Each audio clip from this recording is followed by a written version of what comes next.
इस सदन को विश्वास दिलाना चाहता हूं कि 2024 समाप्त होने के पहले हिंदुस्तान का रोड इंफ्रास्ट्रक्चर अमेरिका के बराबर होगा, ये विश्वास मैं दिलाना चाहता हूं। और मुझे पता है कि इसके कारण रोजगार भी निर्माण होगा, इसके कारण ग्रोथ भी होगी, इसके कारण एम्प्लॉयमेंट पोटेंशियल भी बढ़ेगा, इसके कारण एग्रीकल्चर ग्रोथ भी बढ़ेगी और उसके साथ टूरिज्म भी बढ़ेगा।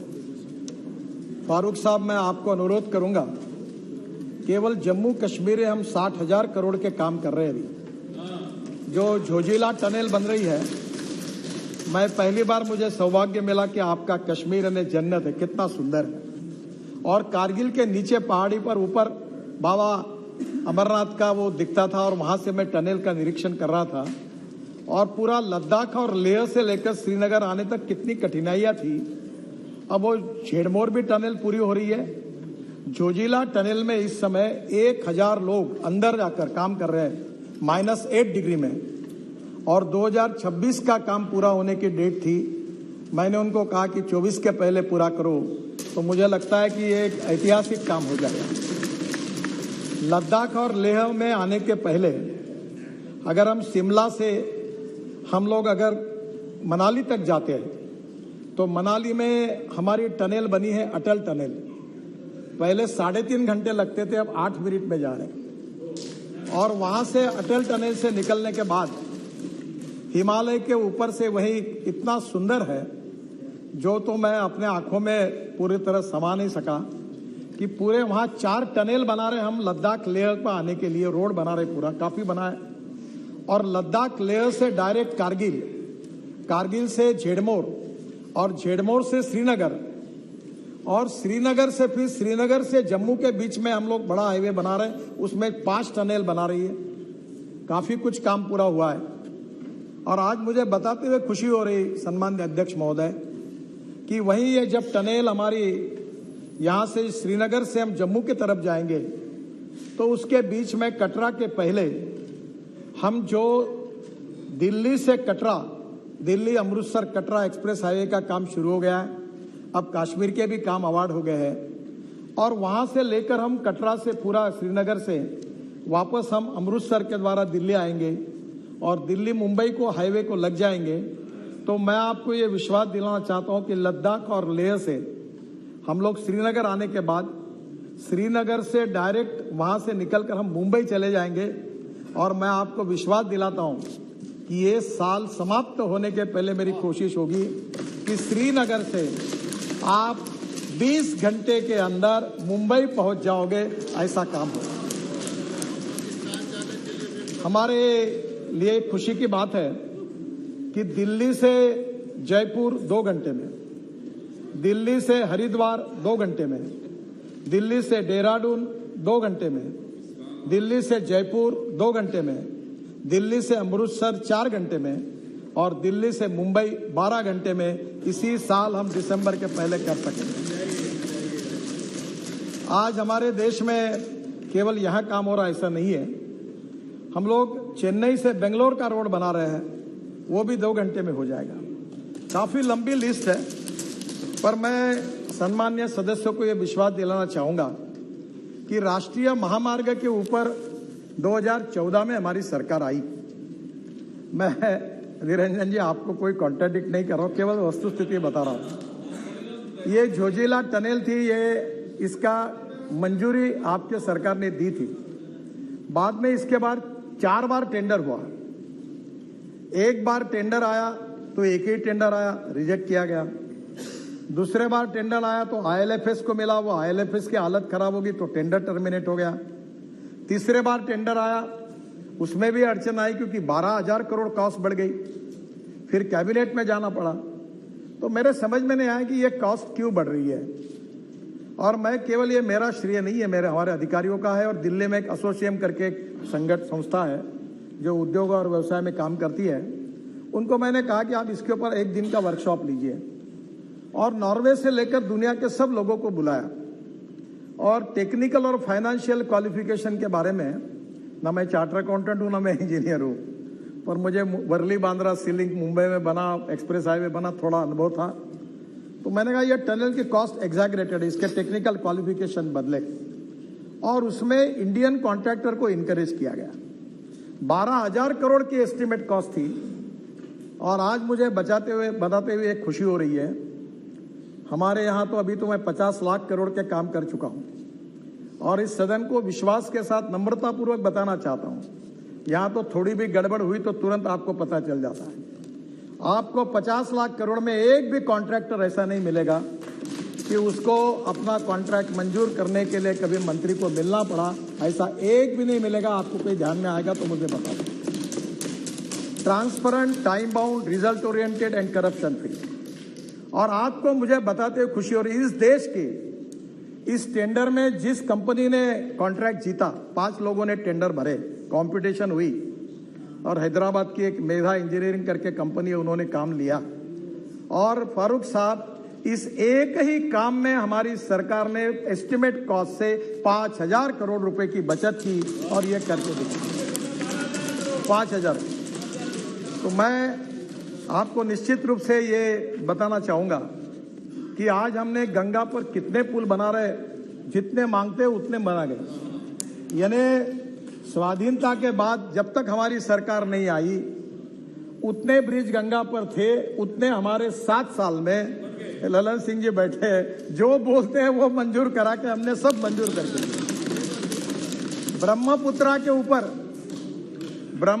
के ऊपर भी अभी तक ये बहुत, ब्रह्मपुत्रा तो सागर ही है, और उसमें भी आपके यहाँ जितने मांगे उतने, जिसका आपने कल माजोली का उल्लेख किया, मेरे से गलती हो गई, मैं सोनवाल जी के प्रचार में आया था माजोली, और वो सोनवाल जी मुख्यमंत्री थे, और मुझे हाथ दबा दबा कर हेलीकॉप्टर पर, आप एक ही करो, आप बोल दो। तो मैंने बोला अरे मुझे कुछ मालूम नहीं, कॉस्ट कितनी है, क्या है, तुम मुझे कर रहे हो जबरदस्ती। बोले आप बोल दो, मैं चुनाव जीतूंगा, नहीं तो मैं हार जाऊंगा। ये लोग नाराज हैं। उसने मुझे इमोशनल, अब ब्लैकमेलिंग शब्द बराबर नहीं है, पर इमोशनल हाथ दबा कर थोड़ा सा ऐसा डरा दिया कि मैं पब्लिक मीटिंग में गया और मैंने कहा कि माजोली का पुल हम बना देंगे। जैसे मैं आया दिल्ली तो मेरे अधिकारी ने बताया कि सर आपको पता है ये ब्रिज कितने कीमत का है? बोला कितना? बोले 6,000 करोड़ का। तो मेरा एकदम डाउन हो गया। मैं बोला 6,000 करोड़ एक ही ब्रिज के लिए कैसे देना? और आपको बता दो अध्यक्ष महाराज, ये कितना अच्छा काम हुआ। हमने एक नई टेक्नोलॉजी लाई।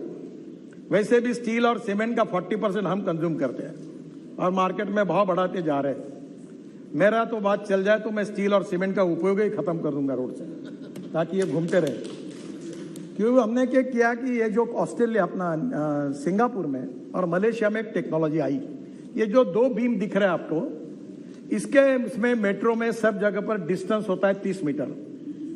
और अभी हमने ये तय किया कि वहां जो टेक्नोलॉजी आई है, ये 2 पियर के बीच का डिस्टेंस 120 मीटर तक हो सकता है, क्योंकि ऊपर का जो बीम डालते हैं उसका कास्टिंग स्टील फाइबर में होता है। और अध्यक्ष महाराज, हमने वो मैंडेटरी किया और टेक्नोलॉजी नहीं लाई। वर्ल्ड की जितनी अच्छी टेक्नोलॉजी वो लाने की कोशिश करे वो हमने स्वीकार की, और फिर ये माजोली आइलैंड का टेंडर निकाला।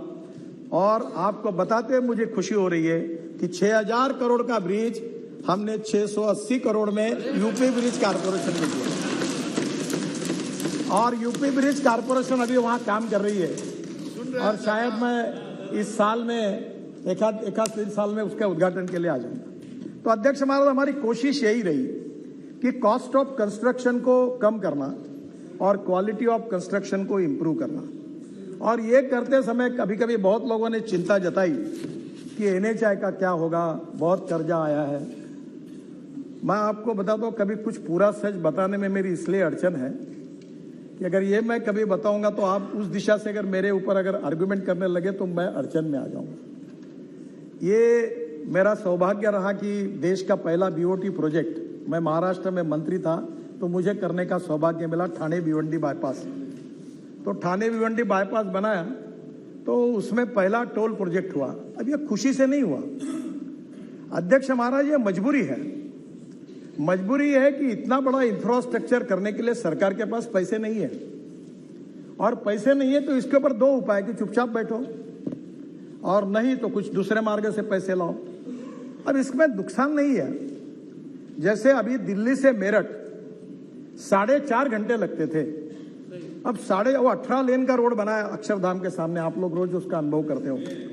अभी पहले मुझे याद है कभी मैं जाता था उधर से तो ऐसा लगता था कि कभी जाना नहीं चाहिए, पर अध्यक्ष महाराज आज दिल्ली से मेरठ 40 मिनट में आते हैं। और अभी मैं जब मेरठ गया था तो मुझे मेरठ के लोगों ने बताया कि हम 35 मिनट में आधा, तो हम तो गवर्नमेंट गाड़ी में जाते तो 80-90 की स्पीड में होती है, तो उन्होंने मुझे कहा कि अब तो हम लोग कैनॉट प्लेस जाते हैं, आइसक्रीम खाते हैं और वापस आते हैं। यानी इतनी कनेक्टिविटी बढ़िया। आप मुझे बताइए 4.5 घंटे अगर गाड़ी चलेगी तो जितना पेट्रोल डीजल जलेगा वो 40 मिनट में बचत हो जाएगी, वो पैसे में हम टोल लेते हैं। अब ये जो श्रीनगर में दिल्ली से 8 घंटे में आप जाएंगे, अभी आज तो मुझे लगता है कि 8 भी नहीं 30 घंटे में भी जाना मुश्किल है। तो स्वाभाविक रूप से इसका सबसे बड़ा फायदा हुआ कि ये 22 ग्रीन हाईवे जो बना रहे हैं हम लोग, इंडस्ट्रियल कॉरिडोर बना रहे हैं। अध्यक्ष महाराज, देश की सबसे बड़ी समस्या अगर कोई है तो लॉजिस्टिक कॉस्ट है।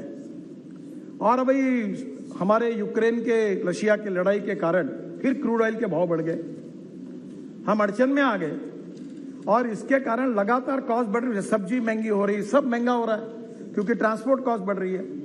और वर्ल्ड में चाइना की लॉजिस्टिक कॉस्ट 8 से 10% है, अमेरिका की लॉजिस्टिक कॉस्ट 12% है, यूरोपियन कंट्रीज की 12% है, और हमारे यहाँ एक ट्रक यहाँ से निकलता तो मुंबई जाने के लिए 50 घंटे लगते हैं। अब अध्यक्ष महाराज, दिल्ली और मुंबई हाईवे बनने के बाद एक कार से 12 घंटे में जाएगा और ट्रक 22 घंटे में जाएगा, तो आधे से ज्यादा अगर समय बचेगा, मशीन कम होगी तो डीजल जो है वो भी कम होगा, तो लॉजिस्टिक कॉस्ट कम होगी। तो हम लोग जो पोर्ट कनेक्टिविटी जो हमने नोट्स निकाले हैं, वो गतिशक्ति में भी 800 नोट्स निकाले हैं। केवल डिस्ट्रिक्ट को 4 लेन से नहीं जोड़ रहे, पोर्ट्स को जोड़ रहे, इंडस्ट्रियल कॉरिडोर, इंडस्ट्रियल क्लस्टर को जोड़ रहे, फिशिंग के लिए जोड़ रहे, एग्रो प्रोसेसिंग इंडस्ट्री को जोड़ रहे। तो स्वाभाविक रूप से मैं विश्वास दिलाता हूं कि प्रधानमंत्री जी का जो आत्मनिर्भर भारत का सपना है वो पूरा करना होगा तो एक्सपोर्ट को बढ़ाना होगा, इंपोर्ट को कम करना होगा।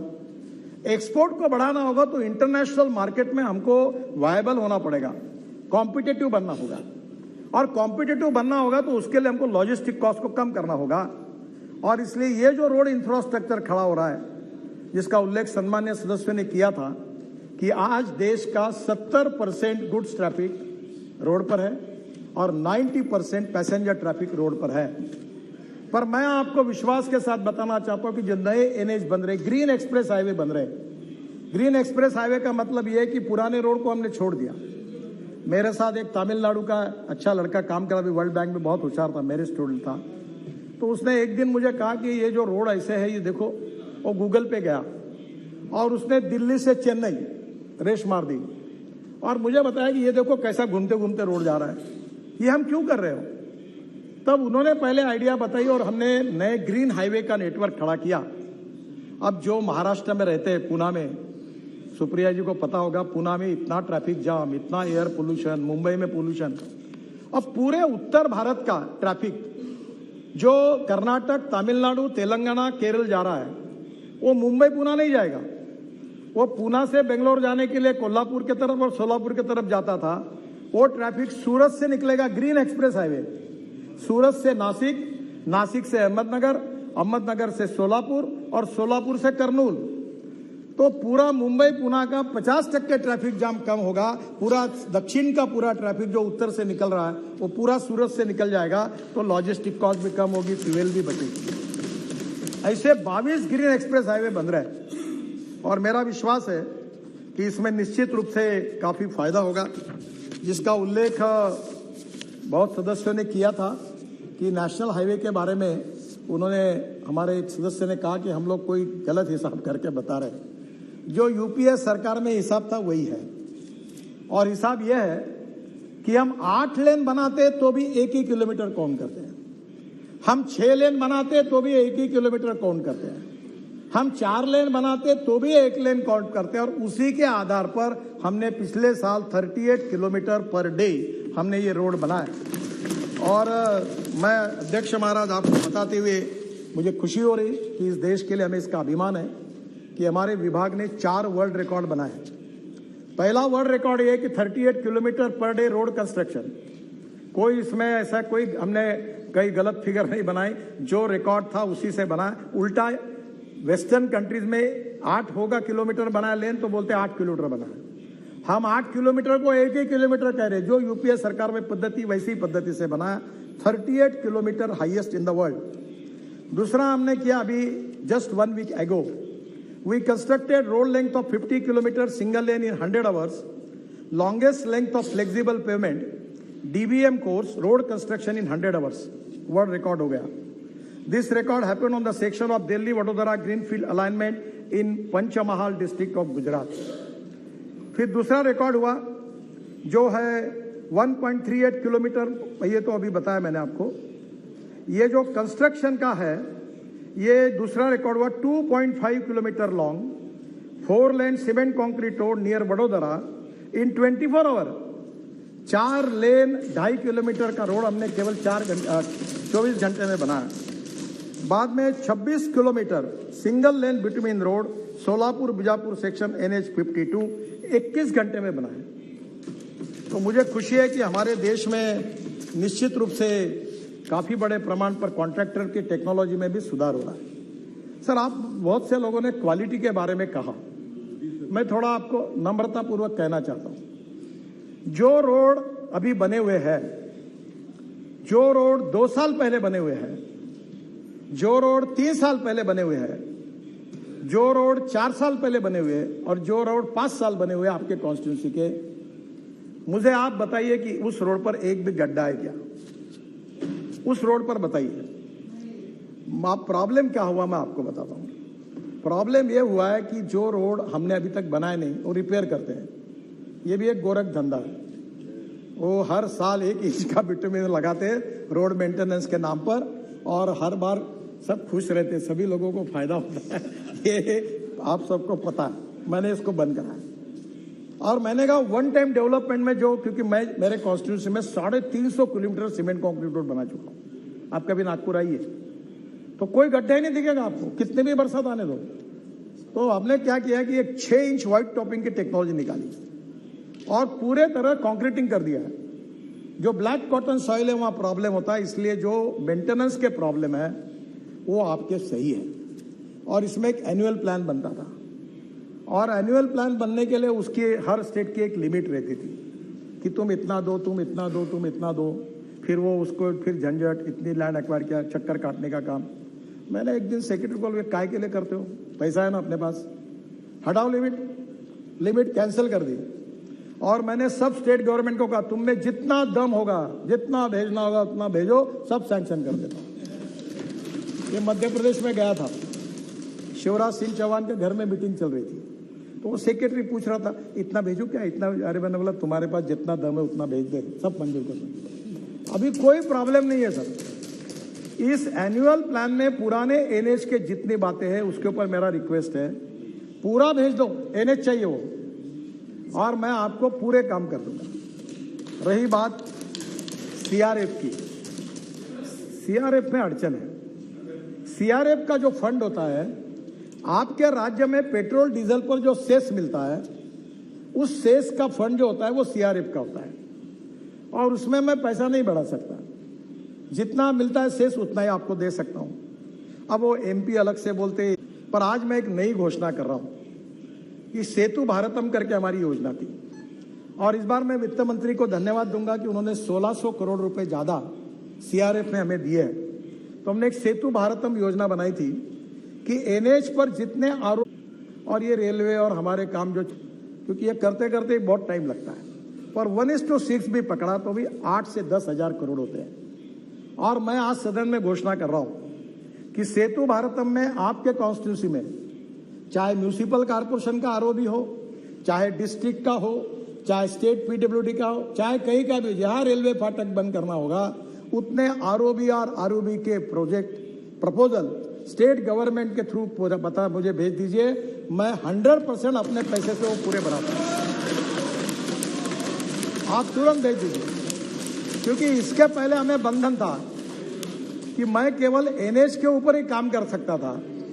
तो NH के ऊपर के ROB जो है वो हमारे पैसे से करेंगे, और जो अब स्टेट के इसमें है वो जो पूरे स्टेट और कारपोरेशन के, पूरा मेरा होने तो फिर आप पूछ लीजिए, पूरा स्टेट के, कारपोरेशन के, नगर परिषद के, जो गांव में इतने कीचड़ होता है, वहाँ ट्रैफिक जाम होता है, लोग तंग आते हैं, मैं भी भुगत चुका हूँ। और हमारे नहीं, अपना नहीं है, वो स्टेट का है, वो नगर पालिका है। तो अभी कुछ चिंता मत करो, सब भेज दो, मैं सब मंजूर कर दूंगा, आप लाओ लो सब। तो ये कम से कम 8-10 हजार करोड़ के आरओबी में मुझे लगता है आपके प्रॉब्लम सॉल्व हो जाएंगे। दूसरा, एक बात जरूर है कि बहुत से लोगों ने कहा प्लांटेशन के बारे में, और प्लांटेशन के बारे में मैं भी पूरी तरह से सहमत नहीं हूं। मैं कोशिश कर रहा हूं, पर दो चीजों जिनके पूरी सफलता में, प्लांटेशन और रोड सेफ्टी। तो प्लांटेशन में प्रॉब्लम यह है कि अभी हमने ये जो राजमुंदरी करके अपना आंध्र प्रदेश का एक डिस्ट्रिक्ट है, वहाँ बहुत अच्छी अच्छी नर्सरी है। हाँ, yes, you are from that. तो मैंने नियम किया कि 3 मीटर का ही पेड़ लगना चाहिए एनएच पर। तो इनके यहाँ के नर्सरी के पूरे पेड़ खत्म हो गए, क्योंकि अब वो मिले नहीं। अभी नर्सरी भी खोल रहे हैं, और इकोलॉजी एंड इन्वायरमेंट के लिए हमारी कटिबद्धता है। और मैं ये कंस्ट्रक्शन में काम करते हुए अब मैं समझ गया हूं कि झाड़ पेड़ को काटना ठीक नहीं है, और इसलिए सुप्रीम कोर्ट ने 4 धाम के प्रोजेक्ट में हमें परमिशन दी है। अब हम कोर्ट में मामला जीत गए, बद्रीनाथ, केदारनाथ, गंगोत्री, यमुनोत्री को जोड़ने के लिए। फिर भी हमने निर्णय किया है कि हम देश में 1000 कॉन्ट्रैक्टर ऐसे तैयार करेंगे जो केवल ट्रांसप्लांटेशन का काम कर सकते हैं। हम पेड़ तोड़ेंगे नहीं, हम ट्रांसप्लांट करेंगे। अध्यक्ष महाराज, आपको कभी समय मिलेगा तो हम एक स्टेट ऑफ आर्ट प्रोजेक्ट, एक एयरपोर्ट के पीछे द्वारका एक्सप्रेस हाईवे कर रहे हैं सर। 30,000 करोड़ का प्रोजेक्ट है 10 किलोमीटर में, और वो जो प्रोजेक्ट है वहां हमने 12,000 ट्री को, मैंने आग्रह से कहा नहीं तोड़ना, ट्रांसप्लांट सक्सेसफुली किया है। इसमें अलग अलग प्रकार की टेक्नोलॉजी है, और निश्चित रूप से इस देश में 1000 कॉन्ट्रैक्टर ऐसे तैयार करेंगे, पर पेड़ उनको पैसा देंगे, और इसके बाद पेड़ काटेंगे नहीं, ट्रांसप्लांट करेंगे। यही कोशिश हम करेंगे, ये मैं आपको बताना चाहता हूं। सर, एक बात रोड सेफ्टी की है, मुझे आपका भी सहयोग चाहिए। बहुत दिनों में आप लोगों ने भी उल्लेख किया कि वर्ल्ड में जाने के बाद 11% वर्ल्ड के एक्सीडेंट कहाँ होते हैं, तो हिंदुस्तान में होते हैं। मरने वाले लोग ज्यादा कहाँ है, तो हिंदुस्तान में। 5 लाख एक्सीडेंट होते, 1.5 लाख लोगों की मौतें होती है। अब मुझे बताइए, 3 लाख लोग दिव्यांग बन जाते हैं, हाथ पैर टूट जाते हैं, 3% जीडीपी का नुकसान होता है, और ये बहुत ही क्लेशदायक है। इसमें रोड इंजीनियरिंग का भी कारण है। मैं अपने डिपार्टमेंट की जिम्मेदारी लेता हूं। ब्लैक स्पॉट्स, आपने सही कहा, ये डीपीआर बनाने में क्वालिटी अच्छी नहीं है, और इसलिए रोड सेफ्टी को ध्यान में लेकर मैंने कहा ये डीपीआर वाली आउटडेटेड सिस्टम को बंद करो, और पीएमसी, प्रोजेक्ट मैनेजमेंट कंसल्टेंसी लाओ। और इसको प्रोफेशनल, इस समय जो वर्ल्ड के कंसल्टेंट थे वो भाग गए हमारे यहाँ से। तो मैंने हमारे अधिकारियों को पूछा कि तुम्हारा हार्ट ऑपरेशन करना है तो टेंडर निकाल के कारपोरेशन के हॉस्पिटल में क्यों नहीं जाकर अपना ऑपरेशन करते हो? तब आपको ऑपरेशन करना होता है तो आपको अच्छा डॉक्टर चाहिए। डीपीआर बनाते समय लोएस्ट आता है उसको, तो वो जो सब घटिया काम करता है। तो अब इसके बारे में हमने डीपीआर बनाने के बारे में काफी सुधार किया है, और वर्ल्ड की बेस्ट टेक्नोलॉजी, बेस्ट कंपनी को ज्वाइंट वेंचर करके जो बेस्ट सक्सेसफुल प्रैक्टिसेस है उसको लाना है। मैं तो अक्सर ये बात कहता हूं कि innovation, entrepreneurship, science, technology, research, skilled and successful practices, we name it as a knowledge, and conversion of knowledge into wealth is the future. और इसलिए टेक्नोलॉजी में हमारे इतना लोग काम कर रहे हैं, आईआईटी अच्छा काम कर रहे हैं, हमारे इंजीनियर्स अच्छा काम कर रहे हैं, हमारे स्टार्टअप अच्छा काम कर रहे हैं। और आप लोगों ने भी कल मुझे सुझाव दिया ना, मैंने 2 सुझाव आपके स्वीकार किए। एक किसी ने कहा, मैं नाम भूल रहा हूं, अध्यक्ष महाराज, उनने कहा आधार कार्ड के ऊपर, शायद श्रीनिवास पाटिल जी ने कहा था, आधार के कार्ड के ऊपर, जिसके बाद आधार का कार्ड है और वहां टोल है, तो आधार का कार्ड देखकर मानकर उसको तुरंत पास इशू किया जाए। तो मैं सजेशन मान्य करता हूं, जहां भी ऐसे टोल बने और वहां के स्थानिक लोगों की अड़चन होती है, आधार कार्ड को लेकर पास बनाकर देंगे। दूसरा एक है कि 60 किलोमीटर के बीच में टोल नहीं आता है, और कुछ जगह चालू है। मैं आज सदन को विश्वास दिलाता हूं, बहुत बार ये गलत काम हो रहा है, इलीगल है। मैं बार बार कहता हूं, पर पैसे मिलते इसलिए डिपार्टमेंट हाँ करते हो। हाँ, ये इनका कितने दिन मेरे से झगड़ा किया इन्होंने, बोले जी ने बहुत। अब मैं बता रहा हूं कि इसके बाद 3 महीने के अंदर 60 किलोमीटर के अंदर एक ही टोल नाका होगा, दूसरा होगा तो वो बंद किया जाता है। क्योंकि लोगों को जरूर है कि हमें पैसा भी चाहिए, इसका मतलब लोगों को तकलीफ नहीं देनी चाहिए। तो आज ये जो रोड सेफ्टी की बात हुई, इसमें अभी हमने रोड इंजीनियरिंग में सुधार करने के लिए काफी उपाय किया। ऑटोमोबाइल में इंडस्ट्री का भी मैं मंत्री हूं, बहुत इंडस्ट्री मेरे ऊपर नाराज हो गई क्योंकि इकोनॉमिक मॉडल को मैंने 6 एयरबैग मैंडेटरी कर दी। तो उनने कहा कॉस्ट बढ़ेगी, तो मैंने कहा कॉस्ट बढ़ेगी तो बढ़ने दो, गरीब मरता है तो मरने दो और धनवान को बचाओ, ऐसा है क्या मतलब यार। इसके बाद इस देश में इकोनॉमिक मॉडल, छोटा से छोटा कोई नैनो मॉडल हो, हर गाड़ी में 6 एयरबैग्स लगेगी, ये हमने मैंडेटरी कर दिया ताकि हमारे लोगों की जान न जाए। अध्यक्ष महाराज, अभी तो गाड़ियों में इतना सुधार हो रहा, मैं बाद में बताने वाला हूं उसके बारे में, पर एक बात जरूर है कि रोड इंजीनियरिंग के साथ एजुकेशन की भी बहुत जरूरत है। रूल्स ऑफ द रोड, कानून के प्रति सम्मान भी नहीं और डर भी नहीं। मैं अपने स्टूडेंट लीडर जब था यूनिवर्सिटी का, तो मुझे याद है, मुझे बताते हुए शर्म आ रही है कि मैं स्टूडेंट यूनियन के चेयरमैन का चुनाव लड़ रहा था, तो पैसे नहीं रहते थे, पेट्रोल नहीं, डीजल नहीं, गाड़ी नहीं, तो एक स्कूटर थी, विजय स्कूटर। तो मैं बोलता था 4 दोस्तों को, चौथा जरा ठीक से बैठ, वो टायर पे बैठ और नंबर प्लेट पे हाथ रख। अब जो चला जाता तो पुलिस वाला शिट्टी मार रहा था, नंबर ही नहीं मिलता था, हम चले जाते। अब मुझे वो दिन याद हो रहा है कि हम क्या गलती कर रहे थे।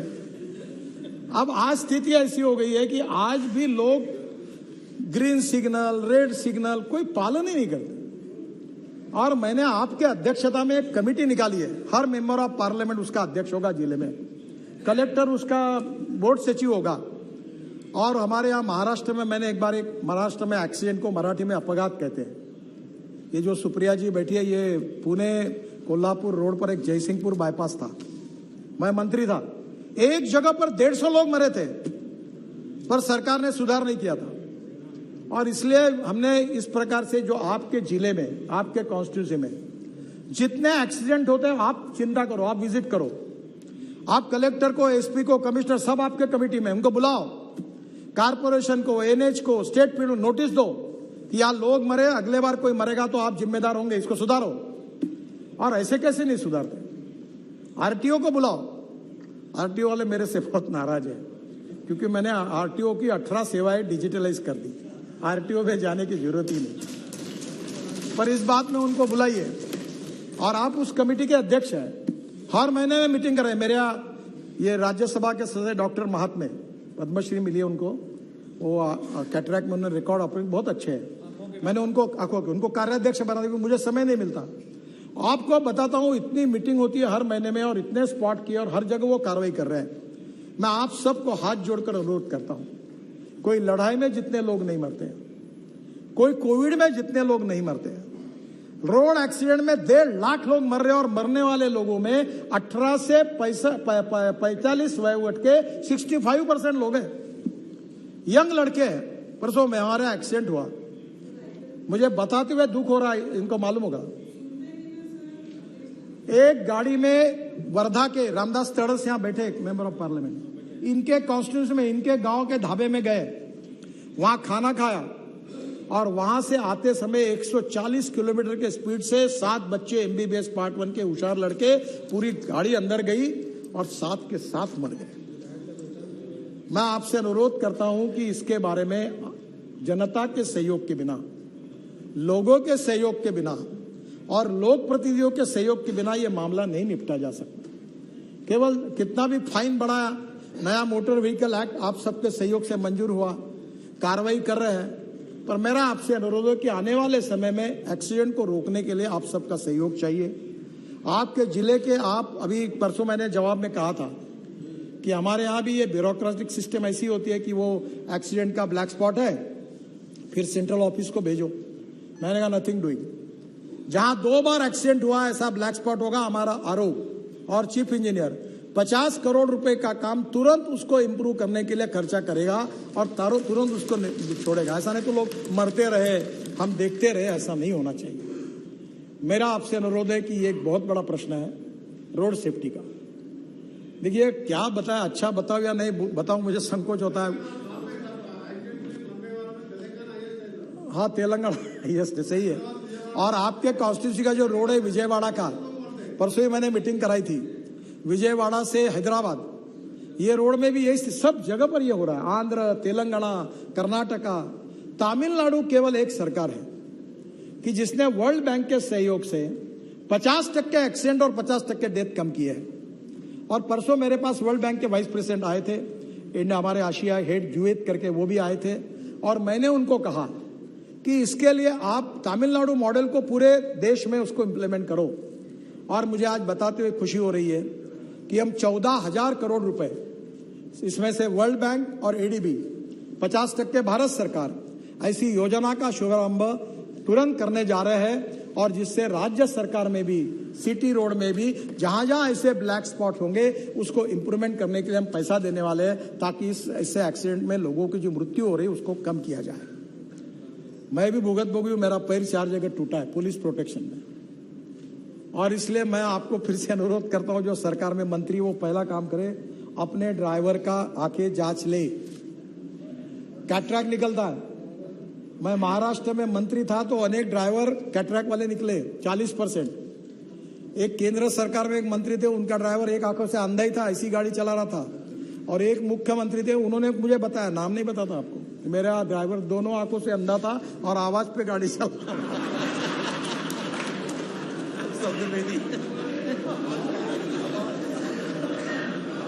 अब मैं आपसे अनुरोध करता हूं, आप जितने लोग हैं सर, पहले अपने गाड़ी के ड्राइवर का आंखों की जांच अच्छे डॉक्टर से कराइए। पीने वाला नहीं चाहिए, पीने वाला तो बिल्कुल नहीं चाहिए।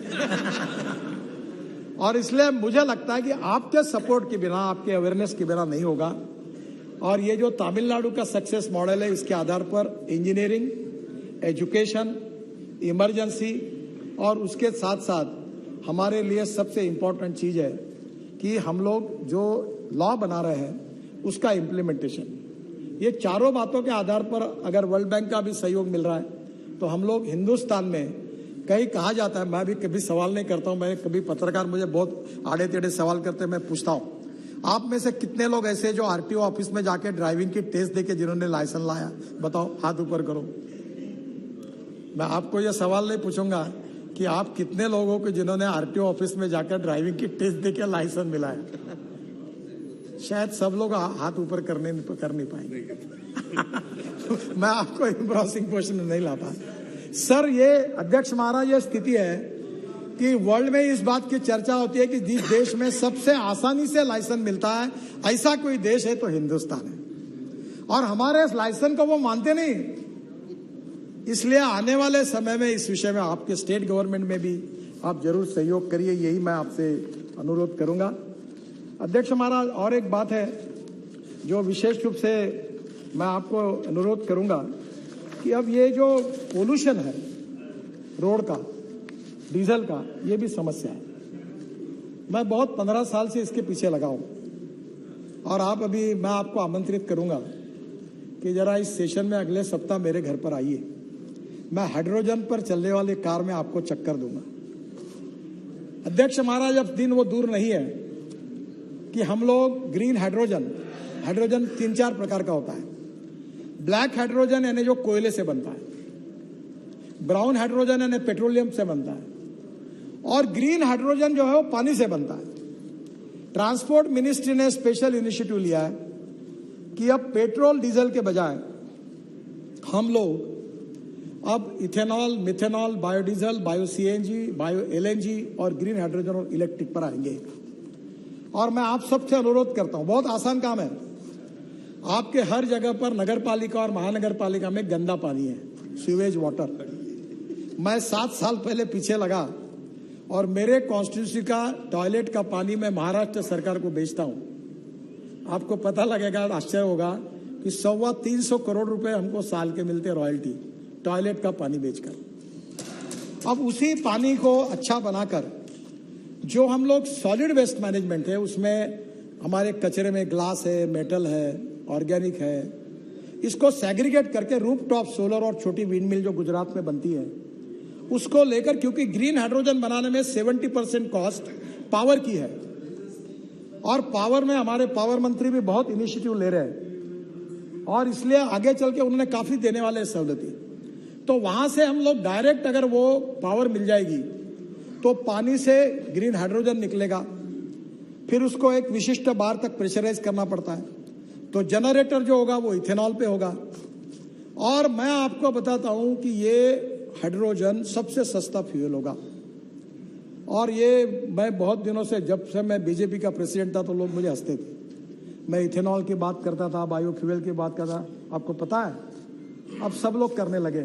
शायद मेरे समझाने में कुछ कम पड़ा होगा, तो शायद मैं समझा नहीं पाया होगा, पर आज सब लोगों को लगता है कि ये होना चाहिए, क्योंकि पेट्रोल डीजल अपने हाथ में नहीं है और पोल्यूशन हो रहा है। और इसलिए मैं आज सदन से अनुरोध करूंगा कि आज ग्रीन हाइड्रोजन के ऊपर आपके डिस्ट्रिक्ट में आप इनिशिएटिव लीजिए। अभी सिंह साहब उसके ऊपर स्कीम ला रहे हैं। इलेक्ट्रोलाइजर भारतीय इंजीनियर्स ने, मैं इनॉग्रेशन के लिए जा नहीं पाया, बेंगलोर में हमारे अमेरिका के 4 इंजीनियर है, उन्होंने इलेक्ट्रोलाइजर बनाए, 1 करोड़ 20 लाख का। अब वो हर जिले में बनाएंगे और उसमें गंदे पानी को शुद्ध करके रूफटॉप सोलर, अब सोलर हमारे बास्केट में 38% सोलर पावर है। और इसलिए हम कोई कोयला जला के पावर की बात नहीं कर रहे हैं। और solar power, hydro power, nuclear power, thermo, अनेक प्रकार की एनर्जी ला रही है। तो हम सब प्रकार की अल्टरनेटिव ग्रीन एनर्जी के पीछे जाए, ताकि कोल से एनर्जी अच्छी नहीं है। और पेट्रोलियम एनर्जी में हम इंपोर्ट करते हैं। हम एनर्जी इंपोर्ट करने वाले नहीं, हम एनर्जी एक्सपोर्ट करने वाले बने, यही प्रधानमंत्री की इच्छा। और इसलिए 3000 करोड़ रुपए का हाइड्रोजन मिशन जाहिर हुआ है, लाल किले पर प्रधानमंत्री ने जाहिर किया है। आप सब लोग आग्रह करेंगे तो आज cement plant, steel plant, railway, हवाई जहाज सब इस पर चलेंगे, तो हमको पेट्रोल इंपोर्ट करने की जरूरत नहीं पड़ेगी। और इसलिए आज इलेक्ट्रिक व्हीकल की मैं आपको बात करता हूं। आप इलेक्ट्रिक लोग मुझे बोलते कितने साल में आएंगे, कब आएंगे, कोई जरूरत ही नहीं बोलने की। मेरे पास आंकड़े, अभी बस का राइज 1200% हुआ। स्कूटर, टाटा की इलेक्ट्रिक की अभी गाड़ी आई है, लोग मुझे बोलते पत्र दो, गाड़ी नहीं मिल रही है। आपको बताता हूं, इलेक्ट्रिक की आज से मैक्सिमम 2 साल के अंदर पेट्रोल की स्कूटर, मोटरसाइकिल, पेट्रोल की ऑटो रिक्शा और पेट्रोल की कार, इसके बराबर इलेक्ट्रिक की कार, स्कूटर, ऑटो रिक्शा की कीमत होगी। मैं आपको बता रहा हूं, अभी लिथियम आयन बैटरी की कीमत कम होते जा रही है। और हमने जो केमिस्ट्री पे काम शुरू किया हमारे देश में, हमारे रिसर्च ऑर्गेनाइजेशन, IIT, स्टार्टअप ने, उसमें हम लोग केवल लिथियम आयन नहीं, zinc ion, aluminium ion, sodium ion, इस केमिस्ट्री को डेवलप कर रहे हैं। और आने वाले समय में ये सब डेवलप हो जाएगा। और इलेक्ट्रिक में आपको बताता हूं कि अगर पेट्रोल के लिए अगर आप 100 रुपए खर्चा कर रहे हैं तो इलेक्ट्रिक के लिए 10 रुपए लगेंगे। आवाज भी नहीं आता, धुआं भी नहीं निकलता, और इतनी अच्छी गाड़ी, अभी ये गिरिराज जी भी यूज कर रहे हैं, मैं भी 1 साल से इलेक्ट्रिक SUV यूज कर रहा हूं। अब तो अच्छी आई है। इसके साथ सबसे बड़ी बात हमारे सरकार ने की, इथेनॉल लाया।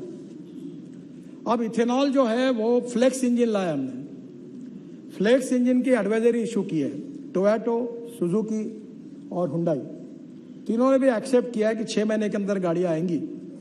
और अभी TVS और बजाज और हीरो, तीनों की मैंने लॉन्च भी कर दी स्कूटर। 100% पेट्रोल और 100% bio ethanol. Ethanol 62 rupees litre, petrol अब मालूम नहीं आज क्या भाव होगा। और अब इथेनॉल की कैलोरिक वैल्यू पेट्रोल के ऊपर लाने की भी टेक्नोलॉजी लाई है। वो आकर मैंने इंडियन ऑयल के चेयरमैन और उनको प्रेजेंटेशन दिया है। तो आने वाले समय में हमारा किसान, गन्ना उत्पादक किसान, sugar cane juice to ethanol, B molasses to ethanol, C molasses to ethanol, corn to ethanol, broken rice to ethanol, biomass to ethanol. हम वेस्टलैंड पर बांबू लगाए, बांबू टू इथेनॉल। आसाम में बांबू से इथेनॉल बनना शुरू हो गया। और इसलिए मैं आपको यह कहना चाहूंगा कि आत्मनिर्भर भारत अगर बनाना है तो 25,000 करोड़ 5 साल के बाद हमारा इंपोर्ट क्रूड ऑयल पेट्रोलियम का होगा। उसको अगर बचाना है तो आज हमको import substitute, cost effective, pollution free और इंडिजीनियस फ्यूल पे जाना होगा। और हमारा प्रयास है कि ये फ्यूल जल्दी आ जाएगी तो निश्चित रूप से आने वाले समय में पोल्यूशन भी कम होगा। जो दिल्ली की आज स्थितियां है वो नहीं रहेगी। और एक बहुत महत्वपूर्ण बात मैं बताना चाहता हूं, कल अच्छा सुझाव आया, टूरिज्म को बढ़ाना है तो रोड नेटवर्क बढ़ाना होगा। अभी हम लोग जो नए नए स्कीम बना रहे, राम वन गमन मार्ग 258 किलोमीटर, ये बिहार से जा रहा है। आज बिहार का दिवस है, मुझे अभी अश्विनी जी ने बताया। मैं बिहार वासियों को शुभकामनाएं देता हूं और आज कह रहा हूं कि ये जो मार्ग है 258 किलोमीटर 5000 करोड़ का, ये मैक्सिमम बिहार से जा रहा है। मैं बिहार की जनता को बहुत बहुत बधाई देता हूं। ये 5000 करोड़ का है, काम शुरू हो गया। राम जानकी मार्ग 436 किलोमीटर 2000 करोड़ 23 में पूरा होगा, ये भी 23 में पूरा होगा, काम शुरू हो गया। आप देख रहे हैं, आपका प्रॉब्लम मुझे पता है। बाद में 84 कोसी परिक्रमा 235 किलोमीटर 4000 करोड़, काम शुरू हो गया, 23 में पूरा होगा। Ayodhya ring road 67 kilometre 5600 crore, दिसंबर 2023 में काम पूरा हो जाएगा। बुद्ध सर्किट, भगवान गौतम बुद्ध का जहाँ जन्म हुआ, जहाँ उनका आखिर एंड हुआ, जहाँ उनको ज्ञान मिला, सब गांवों को जोड़ा, एक केवल गांव छूटा है। निशिकांत दुबे विक्रमशिला की बात कर रहे हैं, वो थोड़ा छूटा है। विक्रमशिला को मैं जरूर इसमें जोड़ूंगा, आप मुझे याद कर दीजिए। और ये बुद्ध सर्किट जो है, ये 419 किलोमीटर 20,000 करोड़ पूरा होते हुए आ गया है, थोड़ा बहुत रहा है।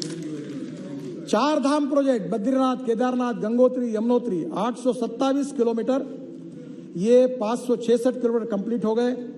12,000 करोड़ का सुप्रीम कोर्ट में केस थी, अब क्लियर हो गई है। मैं 2023 दिसंबर तक इसको पूरा करूंगा।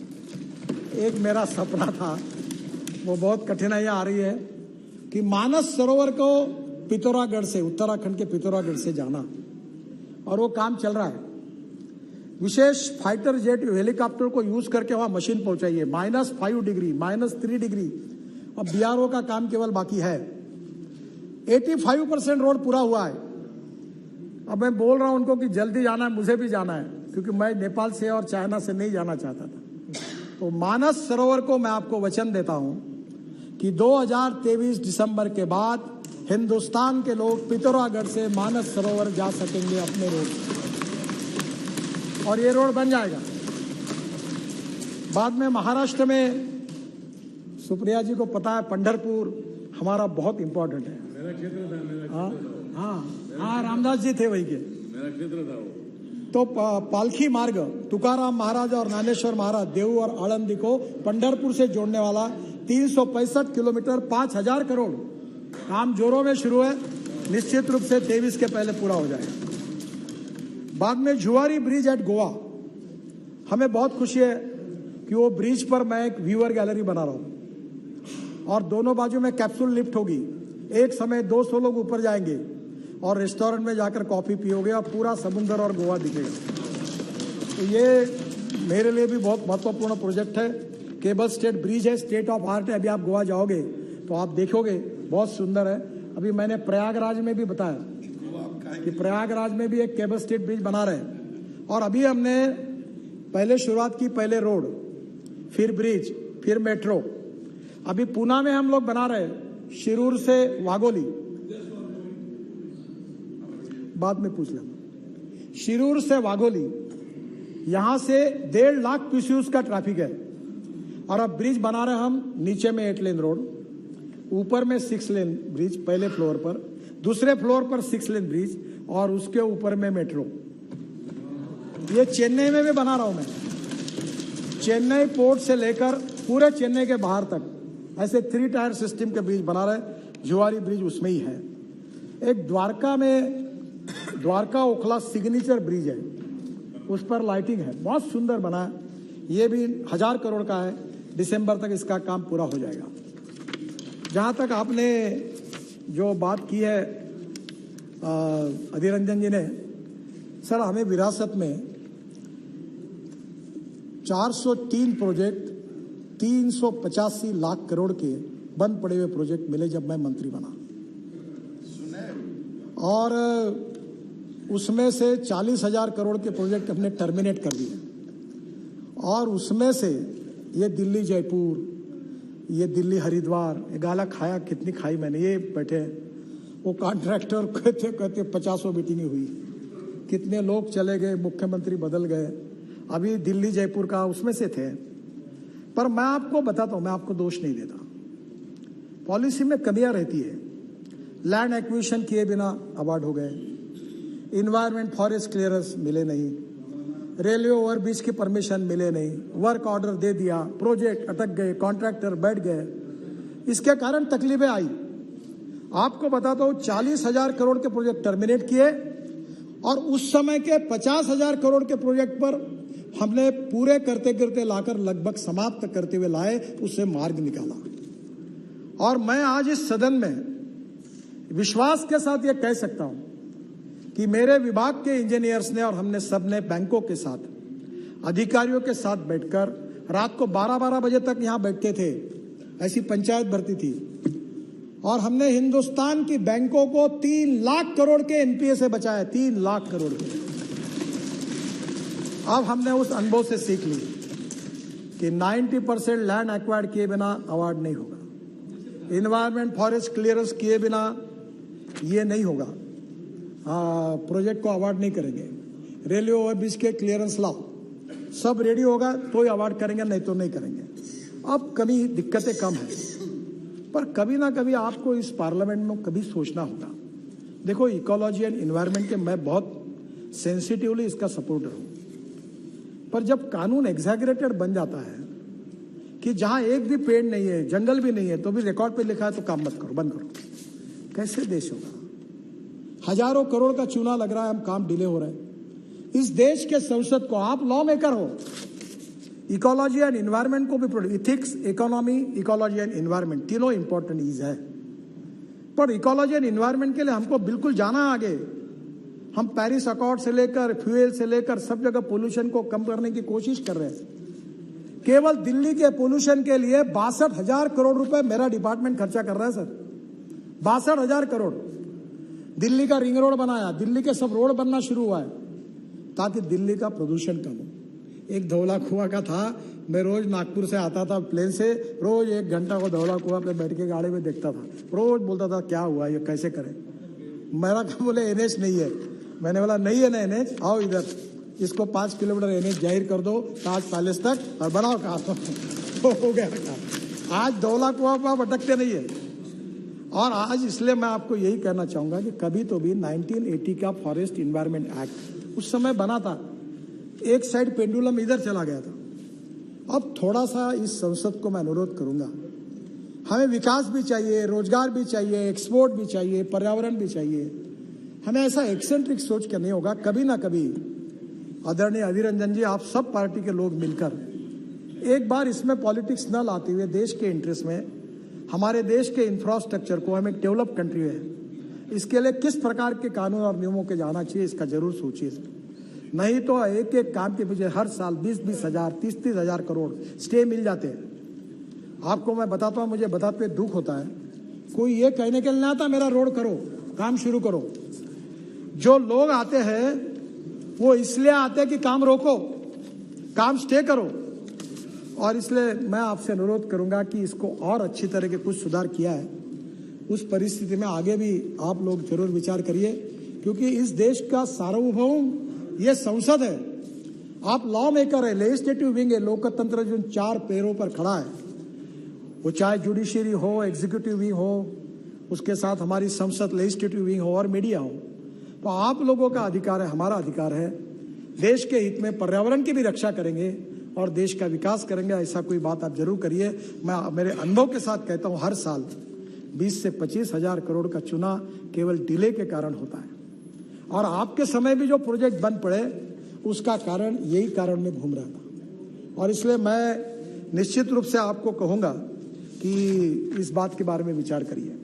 मुझे सम्मान्य सदस्य ने एक बात कही है कि हमने बौद्ध सर्किट बनाया, वैसे हमने दिल्ली अमृतसर कटरा रोड पर, जब हमारे आप लोग आए थे, हमारे सिंधु साहब चेयरमैन थे, वो पंजाब के हैं, मुझे कहा कि अमृतसर के बाहर से रोड जाएगा तो ये जो 4 महत्वपूर्ण गुरुद्वारा अमृतसर के अंदर है वो कैसे होंगे। मेरे बोला अंदर से रोड जाएंगे। हमने खर्चा किया, डबल बनाए, अब चारों को जोड़ दिया। और आपको ताज्जुब होगा कि पाकिस्तान में करतारपुर, जो हमारा सबसे तीर्थ स्थल है, जहां इतिहास जुड़ा हुआ है, उसको हमारे लोगों ने 4.5 महीनों में वो तीरथपुर का कॉरिडोर बनाकर पूरा किया। हमारे सब सिख बंधु पाकिस्तान में जा रहे हैं। रिलीजियस टूरिज्म को बढ़ाने की हमने हर समय कोशिश की। एडवेंचर स्पोर्ट्स को, ओली, ये हमारा कारगिल के नीचे हमारा ये जोजिला, सर क्या जगह है। मैं तो अध्यक्ष महाराज आपको कहूंगा कि पार्लियामेंट का एक डेलीगेशन आप जोजिला टनल देखने के लिए आप आइए, मैं व्यवस्था करता हूं और आप जरूर देखने के लिए आइए। ये देश का, फारूक साहब तो जानते हैं वही के हैं, अध्यक्ष महाराज स्विट्जरलैंड से कई गुना अच्छा हमारा कश्मीर है।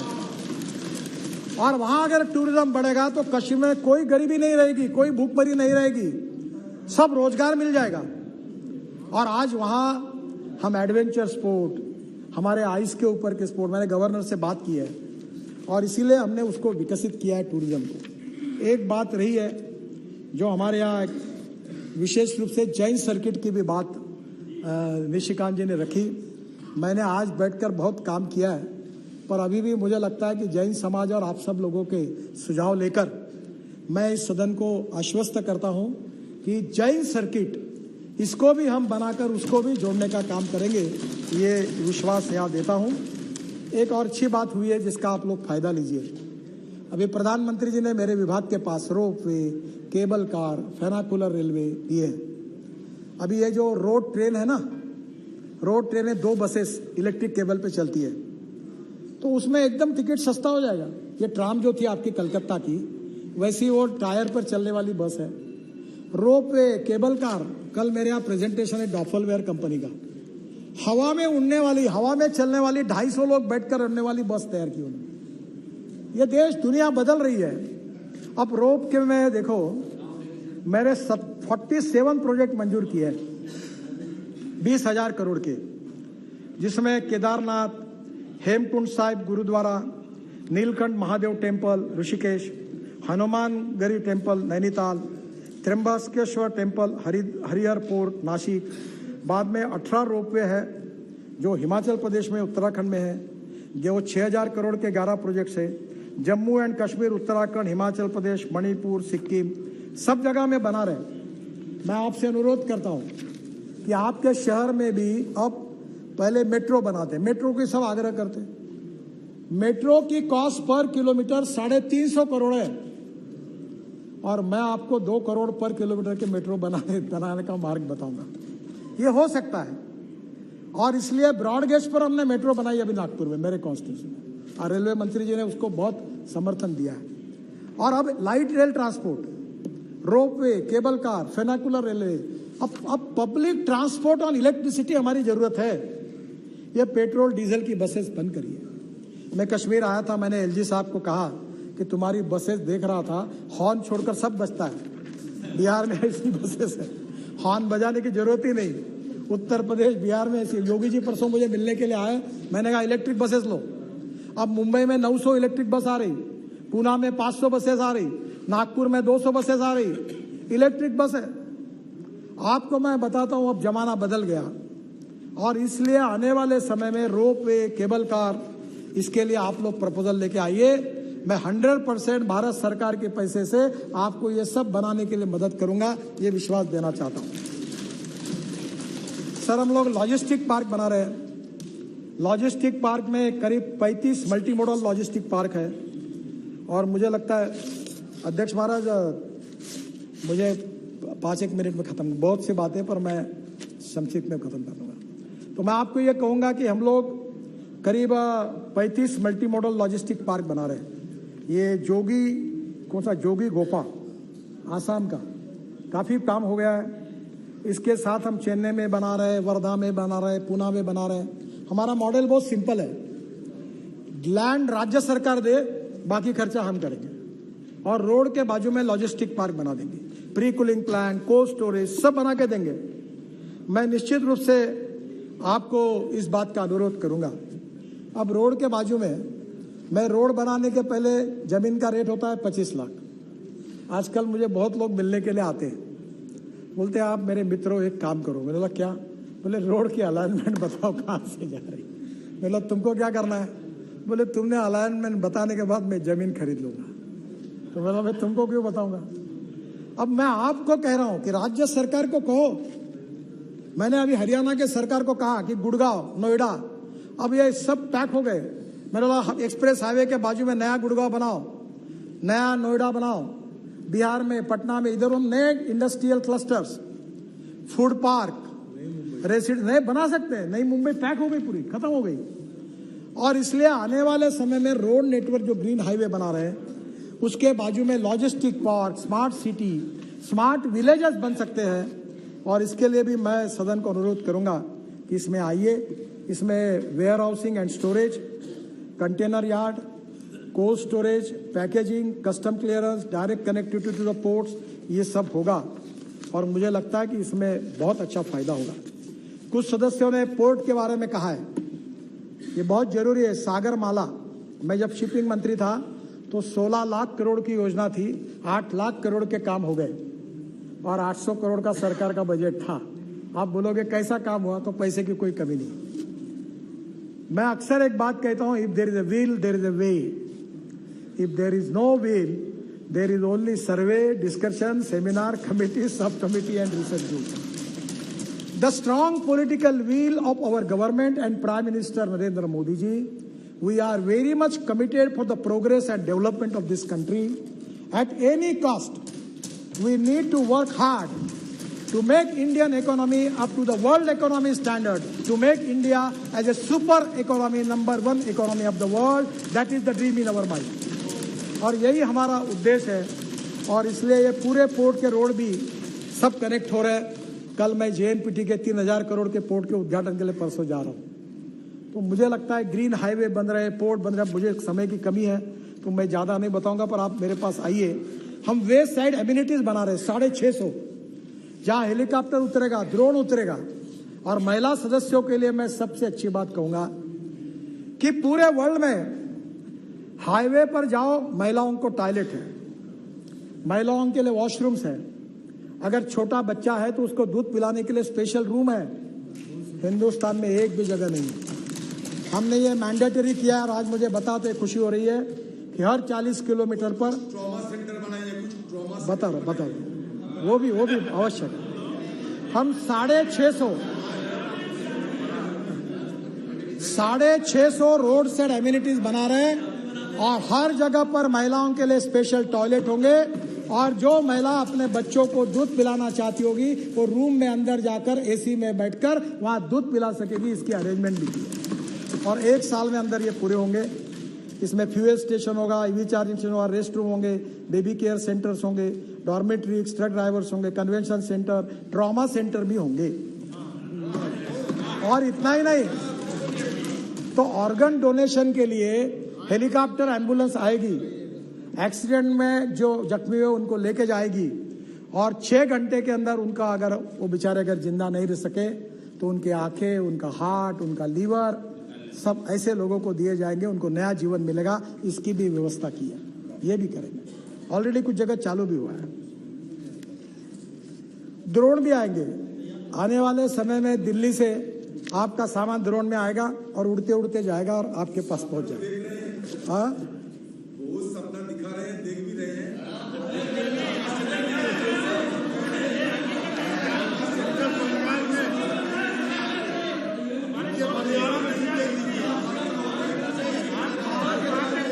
मौत की तादाद बढ़ रहे हैं।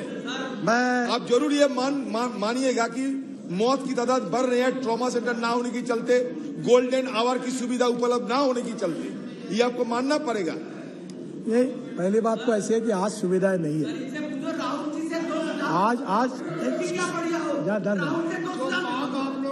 आज पहली बात ऐसी है कि आपका सुझाव बिल्कुल बराबर है। आज पर्याप्त सुविधाएं नहीं है, इसमें कोई गलत नहीं है। पर मैं आपको एक बात विश्वास के साथ बताता हूँ, ये महाराष्ट्र के जितने MPs बैठे हैं ना, मैं पिछले 40 साल से राजनीति में हूँ और मैं ब्लंट भी हूँ। मैं जहां से चुनाव लड़ता हूँ और हजारों लोगों के सामने भी बोलने की ताकत रखता हूँ कि एक मैं करूंगा नहीं, मेरा होगा नहीं, तुम आओ मत फिर से। मैं आपको बताता हूँ कि जितना आज तक मैंने अपने लाइफ में कहा है, मैं नम्रतापूर्वक बताता हूँ कि मुझे कोई भी व्यक्ति वो सवाल नहीं पूछ सकता कि आपने ये बोला और ये नहीं हुआ। अगर एक आधा काम नहीं होगा, अब उसमें कोई अड़चन आएगी, सुप्रीम कोर्ट ने स्टे दे दिया, इन्वायरमेंट ने काम बंद कर दिया, तो मैं कुछ कर नहीं सकता। पर मैं जो होने लायक है वो ही बताऊंगा, और आप कभी आपको मन में संशय आएगा तो मैं इसलिए बताया कि इस अधिवेशन में अगले सप्ताह से रोज क्वेश्चन आवर खत्म होने के बाद मेरे पास आइए, मेरे अधिकारी इधर बैठेंगे, इधर आप बैठो, आइदर यू कन्विंस मी और कन्विंस बाय मी। आपका जो भी सुझाव होगा उसके ऊपर अमल किया जाएगा, क्योंकि आप इस देश के मालिक हैं। ये देश आपके अधिकार से चलेगा, आपके दृष्टिकोण से चलेगा, आपके विचारों से चलेगा, क्योंकि आप लोग जो है वो इस देश के निर्माता हैं।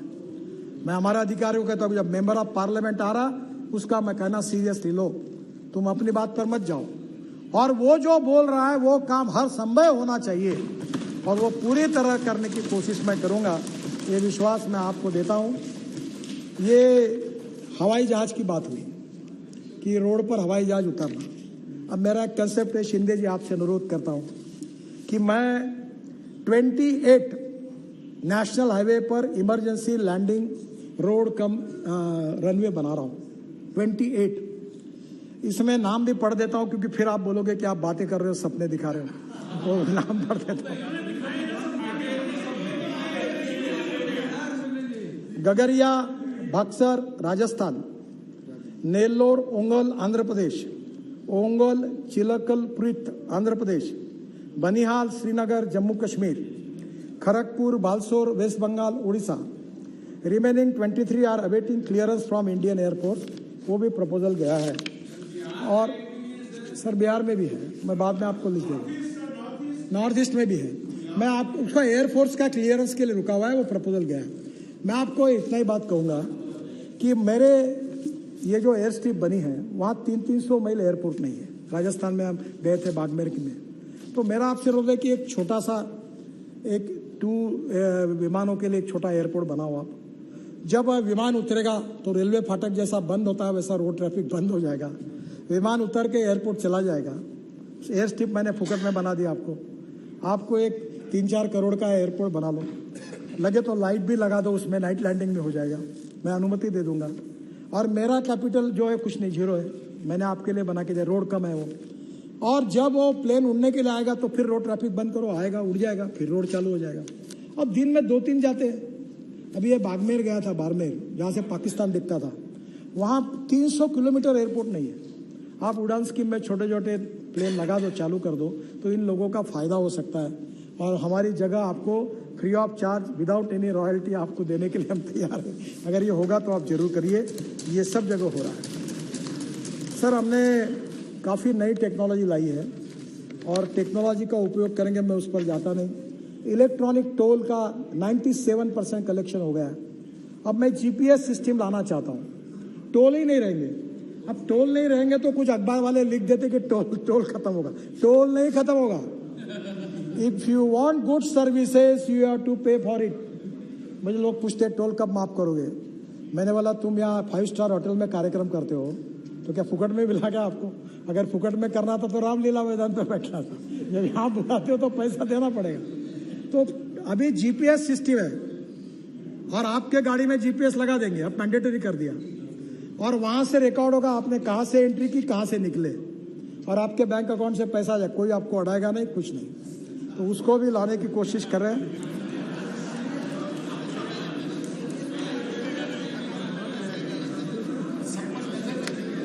सर ये डिजिटल हाईवे हम बना रहे हैं, ट्रैफिक कंजेशन के लिए काम कर रहे हैं।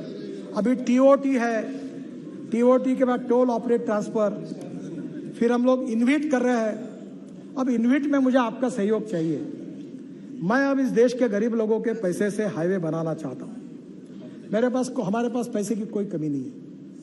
आप में जितना दम होगा उतने रास्ते मांगो, मैं सब कर दूंगा। मार्केट से खड़ा होता पैसा। अभी बैंक के चेयरमैन मेरे पास झगड़ा करते, बोलता मेरा पैसा लो, बोलता मेरा पैसा। कोई पैसे की कमी नहीं। पर अब मुझे रोड बनाना है तो मुझे एक दिन सपने में ऐसा लगा कि सब अमेरिकन पेंशन फंड, UK, सब बाहर के लोग रोड में इन्वेस्ट कर देंगे तो हिंदुस्तान के इतिहास में मेरा नाम लिखा जाएगा कि हिंदुस्तान के रोड एसेट सब मालक फॉरेनर बन गए। मैंने बोला ये नहीं करना। और इसलिए आज जो मॉडल है इन्विट, इसमें प्रोजेक्ट होगा 1000 करोड़ का।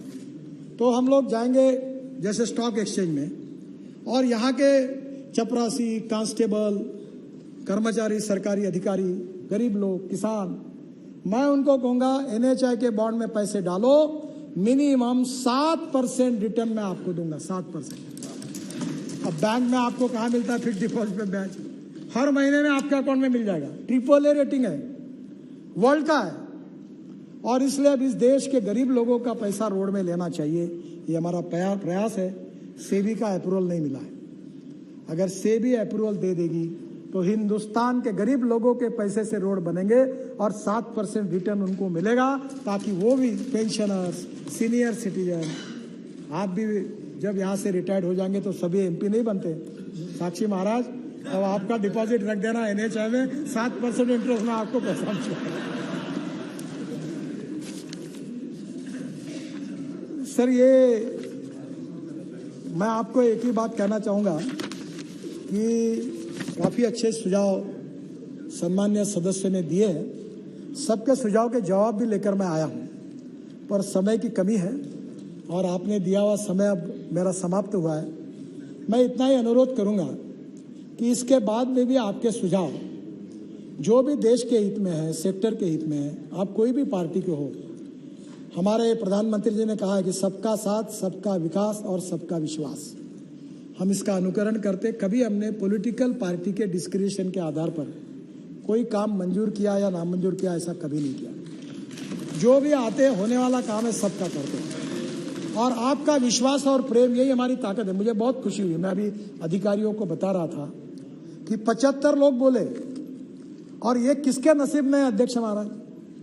आज एक पार्टी वाला, पार्टी के अंदर ही तो एक दूसरे को पसंद नहीं करते लोग। यहाँ कौन कम्युनिस्ट पार्टी का है, कोई कांग्रेस पार्टी का है, कोई MIM का है, वो बेचारा आकर कहता है कि नहीं, खुश होता है। तो मैंने कहा ये सब आपके बदौलत हुआ है। ये हमारे अधिकारियों ने, मैंने उनको कहा कि देखो ये श्रेय मेरा नहीं है, मैं अक्सर मैथमेटिक्स का एक इक्वेशन लोगों को बताता हूँ। मैं मैनेजमेंट का विद्यार्थी हूँ। A नाम के व्यक्ति ने A² काम किया और B नाम के व्यक्ति ने B² काम किया, तो total work is A² + B²। पर अध्यक्ष महाराज, इसमें सबसे बड़ी खूबी है, क्योंकि मैं पॉलिटिकल पार्टी का कार्यकर्ता भी हूं और पोस्टर चिपकाते हुए पार्टी का अध्यक्ष बना हूं, तो ग्रास रूट से आया हूं। तो मैंने एक बात सीखी है कि A + B ब्रैकेट में स्क्वायर, यानी come together, think together and work together. और human relationship is the biggest strength of politics and social work and business. तो मैंने हमारे अधिकारियों को कहा कि आप काम करो, और हमारी टीम काम कर रही है, आप सब काम कर रहे हैं, इसके कारण हमको श्रेय मिला है। आपकी अच्छी बातें जो है वो मेरा अकेले का श्रेय नहीं है। That credit goes two thousands of engineers and officers day and night.